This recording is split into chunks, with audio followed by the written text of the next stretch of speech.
Assalamualaikum warahmatullahi wabarakatuh.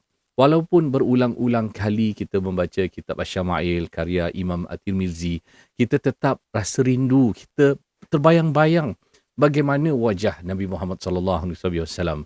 Kita bayangkan bagaimana baginda senyum sallallahu alaihi wasallam, bagaimana baginda makan sallallahu alaihi wasallam, bagaimana kita boleh meniru dan kita tidak mahu terlepas kerana apa kita ingin mendapatkan syafaat Nabi Muhammad sallallahu alaihi wasallam dengan izin Allah Subhanahu wa taala. Maka kita tidak mahu melakukan benda-benda yang membohongi, mendustai Nabi Muhammad sallallahu alaihi wasallam. Kita nak buat sunnah-sunnah yang diajar oleh Nabi Muhammad sallallahu alaihi wasallam. Kita nak tahu bagaimana untuk berselawat ke atas Nabi Muhammad sallallahu alaihi wasallam.